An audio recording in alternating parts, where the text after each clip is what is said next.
Consent will be attentive to the clerk. Thank you, Mr. President. The Committee on Finance, to which was referred Senate Bill 372 FNL, an act establishing an education tax credit. Having considered the same, the committee recommends that the bill be referred to interim study by a vote of 4 to 3, Senator Morse. Senator Morse.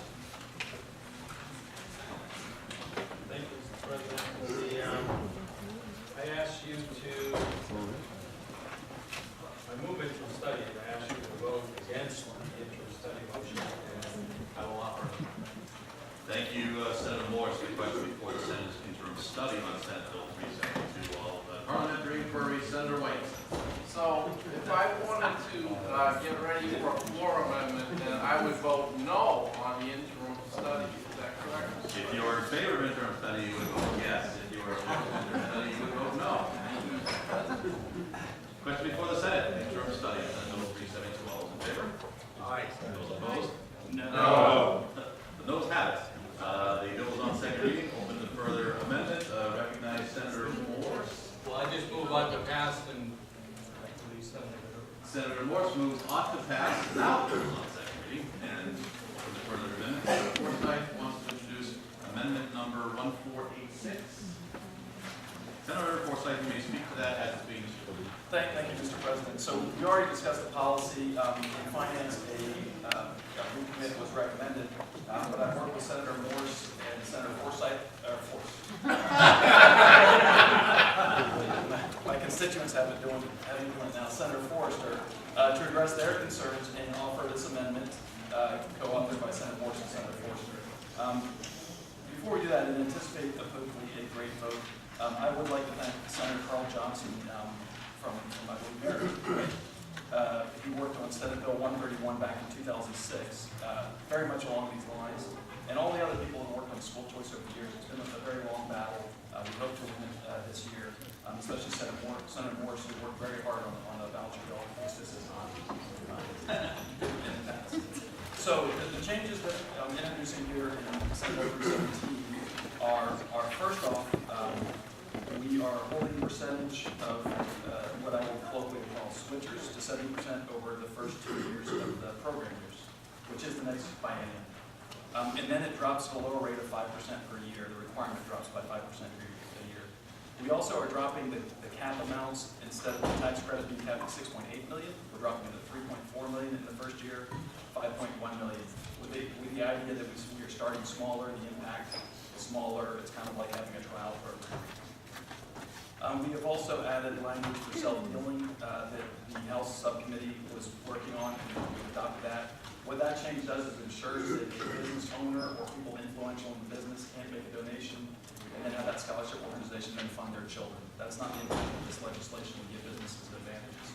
They should be donating simply for the money to go towards children without specifying who those children are. And also there was a concern due to the increased number of tax credits about the Community Development Finance Authority, and Senator Forster has been a great advocate for them, and I've worked with her to try to address that issue.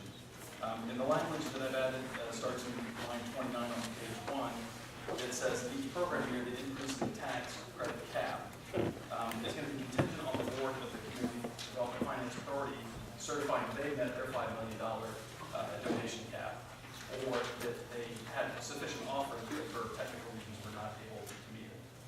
And then later down on page 2, line 22, we also have, when we hit our cap for the education tax credits, TRA would normally send a letter back to the donor saying that they're not eligible. In this case, we're going to provide information about the CFA so that they have an opportunity to donate to that program if they would like to. The fiscal impact of this is in the upcoming year, there's no fiscal impact. The program has started in the next year. Then starting in the next biennium, the first year fiscal impact would be a state savings, a very small state savings, I think it was around $40,000. And then in year 2, Senator Morse would know the exact numbers, but also a savings in year 2. And then Josiah Barton Center has done a 4-year study of this bill as amended by this amendment and show that we stand to save based on realistic expectations rather than worst case $8 million over the next 2 bienniums. I strongly urge us to support this and give parents a choice in where they send their kids to get an education. And that choice includes public schools, actually, out of district. So thank you, Mr. President. Thank you, Senator Forsythe. The question before the Senate adoption of floor amendment 1486. Senator Kelly, do you wish to speak to the amendment or the overall bill? To the amendment. Very good. Senator Kelly, recognized to speak. Yes, thank you, Mr. President. I do rise in opposition to this amendment for 4 reasons, maybe 5 here. But the first is that I think I read the intent of this amendment is to spread the cost over time. And so I see it as really factually stating there is an increase in cost to the state and a decrease in our budget for funding for public education. Whether we spread this over long term, whether we decrease the budget yesterday, today, or tomorrow, it's a decrease. And it's a decrease by moving money from education, public education for all of our students to outside of the budget. And I think that when we talk about this as a choice, I think this clearly is the beginning of a voucher system. And I think we just have to face the fact that that's what we're doing, is we're starting to create a voucher system in the state. And I think that we need to be very careful about that. Also, you know, I already articulated my issues on the constitutional question, and I think that question has come up since last week.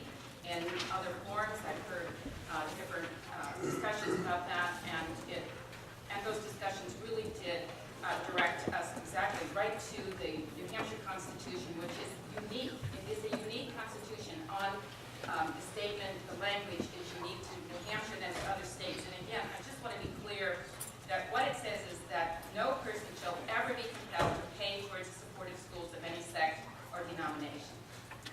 And also in Article 83, that no money raised by taxation shall ever be granted or applied for the use of schools or institutions of any religious sect or denomination. So whether we apply this amendment and we spread it out over time, it clearly, I think, is a huge question about the constitutionality. That has not been resolved. And I also think that in the bill there is a large burden on the Department of Revenue. I know that when you read through the bill, there's many places in there that you'll see in language that clearly states that their request from the DRA, whether it's a form, whether it's a system, they're requesting it. That's a cost to the state as well. And there were arguments last week talking about our public education and our performance and where we are, in this country, other countries, and how we compete with that. And there was this assumption that if we had a voucher system, somehow it would provide competition and our schools here in the United States would perform better. And I just want to state that I think you've all probably heard and seen different either films, videos, or heard about what is happening in Finland. And they are now really, truly the most favored nation in Finland. They are the most favored nation in education and their performance. Finland has one of the highest performing school systems in the world, and as measured by the PISA tests, and clearly says that Finland rejects all charter schools and voucher systems. So that what they have focused on is that they have focused on supporting effective teaching and making sure that all children have access to good teachers in the schools and supporting public education. So I think for those reasons, again, and I think this amendment does not clear up what are really the issues behind the system, which, as I said before, is the beginning of a voucher system. And I think that what we need to be looking at is making sure that all of our students have access to a good education, and we can do that if we focus on funding public education, and in particular, effective teaching. Thank you, Senator Kelly. Senator Forsythe, to speak a second time, and we're speaking on the amendment. Thank you, Senator Bragdon. I want to address, because we're speaking about the amendment, the allegation of saying we're spreading out the cost. That's not what I said. What other school choice programs, when they've done the analysis, what they've seen is if you were to just suddenly enact this program and allow everybody in the system, you get a lot of applications from existing private school students. And you would see a short-term cost to the state and reduced revenue. Over time, that would go away because there's tax credits available. That increases the incentive that puts private schools on a more even playing field. And you see see that enrollment increase and you see a savings. But what everybody recommends to prevent that short-term issue is to put a cap like we have in on the amount of existing private school students that we get covered, and to phase it in gradually in order to never hit that fiscal deficit. So that's what the finance committee and myself have worked together on to come up with based on best practices in other states. And I would like to acknowledge the support or the help that the DRA gave on this in terms of them being overly burdened. They testified that they don't need any more staff. They can do this with existing staff, and they've worked very hard to put a process in place that they can live with. Thank you, Mr. President. Thank you, Senator Forsythe. The question before the Senate is adoption of floor amendment 1486. Is there any further discussion on the floor amendment? Seeing none, all those in favor say aye. Aye. Those opposed, no. The ayes have it. The amendment is adopted. The question before the Senate is now ought to pass as amended on SB 372. Recognize Senator Beltran-Andrewski. Thank you, Mr. President. I rise in opposition. And to reference a statement that Senator Forsythe just made, private and public schools should be on the same playing field. Well, that's nonsense. Private schools get their own funding. If that's the case, then you ought to give some of their endowment to the public schools, because they get significant endowments, multi-million dollars in endowments, which are tax credits. Because when you give, it's a charitable donation for which you get a tax credit. As I said in my last discussion with you, with my colleagues, we have the most heavily endowed private schools in the United States of America, right here in the Granite State. On a per capita basis, St. Paul's has an endowment larger than any secondary school in the United States of America. That's 50 states and the territories. This is a voucher system. And if I'm going to get $2,500 to homeschool my kid, that's a great incentive to homeschool my kid. You're going to get 2 tax credits. The business will get 2 tax credits. They'll get the federal tax credit, and they'll get the tax credit against the state tax. Not a bad deal. Not a bad deal. At the same time, we're talking about reducing the costs of public education by moving these people out of the system. Not true. You still have to have the schools. You still have to have the teachers. You still have to pay all of the amenities that are in place. In my district, we have the oldest public high school in the United States. Excuse me, the oldest public high school in New Hampshire. Manchester High School Central is the oldest public high school in the state of New Hampshire. We have produced 2 Rhodes Scholars out of Manchester High School Central. 2 Rhodes Scholars. We have produced Mr. Rassius, who invented the Rassius method of education, teaching languages. The Rassius method has been in place at Dartmouth College for a long period of time, and he's world-renowned. He was featured on 60 Minutes, graduate of Manchester High School Central.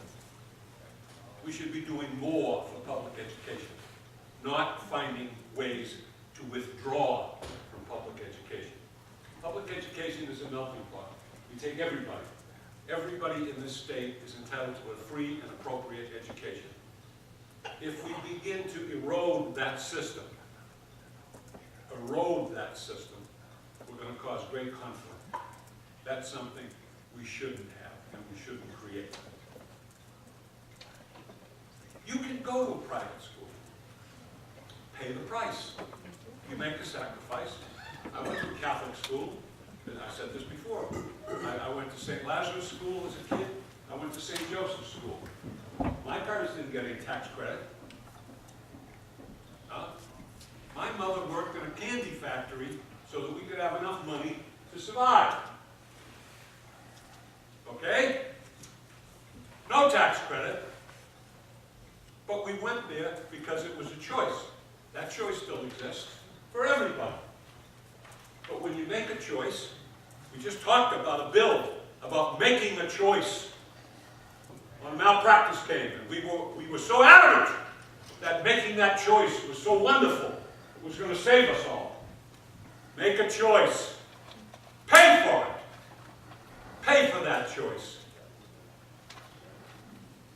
Doesn't that make the choice relevant to you?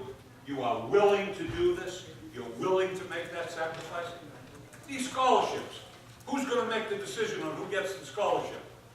It's going to be a blood test? It's going to be a saliva test? Or are we going to do an exam? And we'll say only those who qualify will get these scholarships. And we'll say everybody else goes to the public school because you're entitled to a free and appropriate education by our Constitution.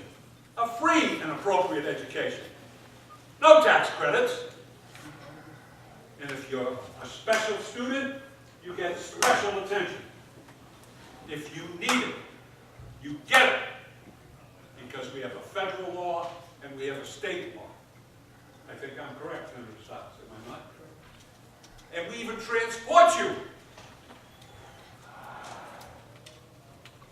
So why is there an effort to diminish the quality of public education?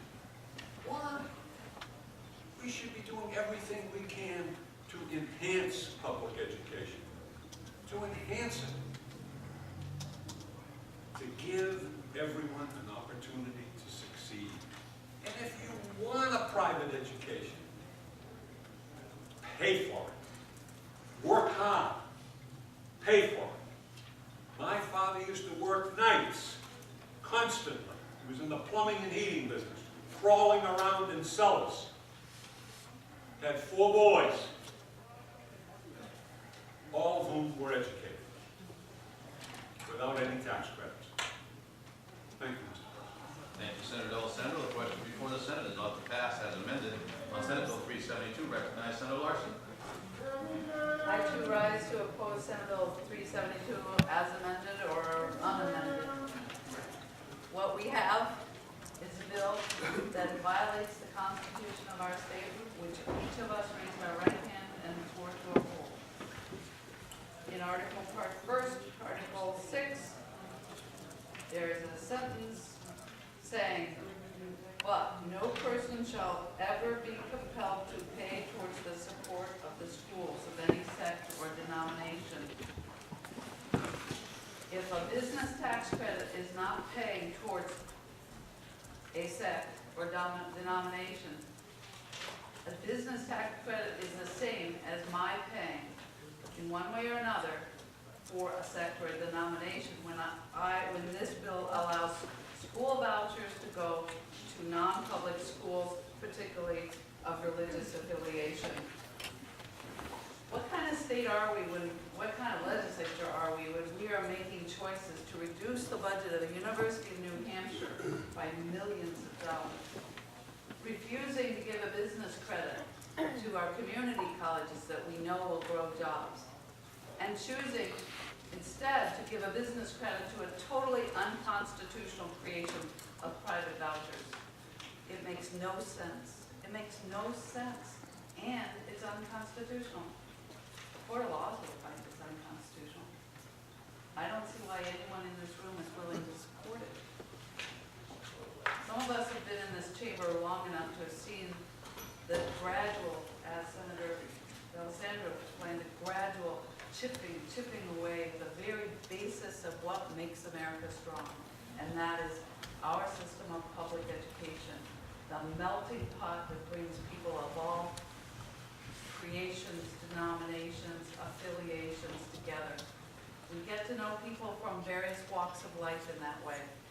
When we create these specialized schools that separate out whether you're of a particular religious affiliation or whatever, you're ruining the very basis of our society, which is getting to know people of all walks of life and understanding them as children, because that is the best way to avoid the kind of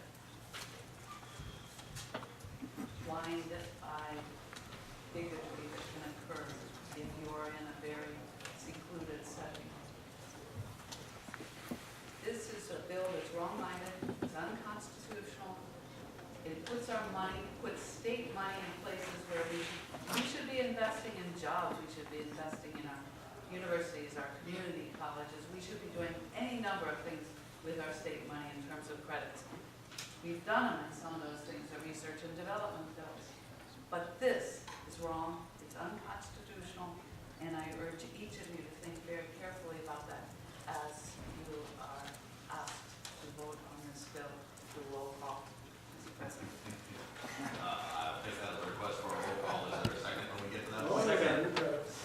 Moved by Senator Larson, seconded by Senator Forsythe. Roll call when we get there. I have Senator Gruen wishes to speak, followed by Senator Forsythe for a second. Thank you, Mr. President. First of all, I really take great offense at the statement of blind-eye bigotry. I attended Christian schools, private schools, but Christian schools for 22 years, all told. No, excuse me, 16 years I attended there. I've had children in schools for 23 years. I've never seen it. I have seen schools that have emphasized the importance of every individual, of every race. I've never seen blind-eye bigotry, and I take real offense at that. But I want to talk about costs. We talk about robbing from the public schools. I want to talk about a donation to the public schools. A donation. There are roughly 31,000 private school students in New Hampshire. Those parents, taking a conservative number of around $15,000 per student right now in New Hampshire, those parents have donated around $470 million to the public school system in reduced education costs. $470 million donated to the public school system. And we're squabbling about giving a few $2,500 scholarships back? I think that's pretty short. I think it's pretty narrow-minded. Why wouldn't we share when they're saving $15,000 per student? Now again, if you look at it and say, okay, that isn't the special ed, although the school that I'm on the school board of and I've sent my kids to has provided some significant special ed through some special programs at our cost. But even if you made it $10,000, that's just a paltry $310 million that are saved. What this is about is some basic fairness. It's about the good of competition. And I think this is a great bill. I think it ought to be passed and supported by all of us. Thank you, Senator Gruen. Senator Forsythe wishes to speak a second time, but before that, Senator Sanborn indicates he wishes to speak the first time. Senator Sanborn. Thank you, Mr. President. I Very will short. caution members that over the last couple of weeks we've had people indicate that perhaps there's craziness going on or perhaps there's other things going on. So please try to direct your comments toward the policy and not the feelings of other individuals. And I know the President was not directing that specifically at me, thank you. No, I appreciate might call that preemptive, but more of a reaction. I just want to give a shout out to Senator Forsythe. You know, we have a lot of bills, and this is a big one. It's controversial. It's exceptionally complex, and I've rarely seen a man work so hard to try and do the right thing by people. As we talk about policy, and Mr. President, I couldn't agree more, we should be talking about policy. With all due respect to Senator Alessandro, and I have all respect and roll for him, the last time I checked, education in the state was not free. Senator Gruen thinks it's $15,000, I think it's $17,000 per student every single year. My tax bill, I'm paying money for something. And I pay a fair amount of money being a taxpayer and being a business owner in this state without kids in school, and I'm happy to do that because I want them to have a good education. But since 2001, we have doubled the amount of money we're spending on students. One of the highest places in cost, not free, in cost to educate people in America. $6,000 in Texas. And if we take out demographics and compare demographically to demographically, our kids aren't doing that well. Reading and math in college, and seniors in high school, our scores are not that good. We need to find a way to help people excel. We need to find a way to give them real-world skills to succeed. And Senator Larson, when you said we should be investing in jobs, I couldn't agree with you more. But a well-educated student becomes a great employee. And for everyone, it isn't always about a public school system. I was raised in a public school system. My father's a teacher. My sister's a teacher. I know great parts about it, I know difficult parts about it. This is an opportunity which is going to save our community's money and provide an opportunity for people that don't have it today to try and find that match so their kid can be a great employee and can get a great education. So I ask all of you to consider supporting this legislation and supporting all the great work Senator Forsyth and everyone else has done. Thank you very much, Mr. President. Thank you, Senator Stanmore. Recognize Senator Forsyth to speak a second time. Thank you, Mr. President. Since it's my second time, I'll be brief and not address the things I disagree with or that there are errors in terms of what's written in the bill. But I do want to address one thing because I feel very strongly about it, is the allegation that choice exists for everyone. Pay for it. You want to go to private school, pay for it. You tell that to a poor kid. You tell that to a poor kid who's having problems in school. And we heard testimony during that from a private school, the tuition was $5,000 or $6,000. They had some endowments, they covered some kids, but there were kids they just had to say no to. It was the most heart-wrenching thing that the guy had ever done. So I can't, in my heart, say no to these kids. We talk about enhancing public education. 18 out of 19 studies show these kind of programs enhance public education. The only one that didn't, the only choice program that didn't enhance public education was Washington, D.C., which was funded for a totally separate pot of money. And so therefore, the public schools have nothing to do with this. But let's forget all that. Let's say we do want to just support public schools, forget about the private schools. What about a student in Pittsfield who's having a terrible time? A school is having problems. What do they want to go to? Can they do that now? They can't without any completely out of pocket unless their school district agrees. This bill gives that student the opportunity to go to a public school of their choice. Yes, sir. Thank you, Mr. President. Thank you, Senator Forsyth. Recognize Senator Barnes. Thank you, Mr. President. Would you please move the question? I thought that's my way to raise your hand. I have no other speakers on my list. Without objection, the debate on this bill is concluded. So the question before the Senate is on the pass as amended on Senate Bill 372. A roll call has been requested. We will wait until all senators are in their seats.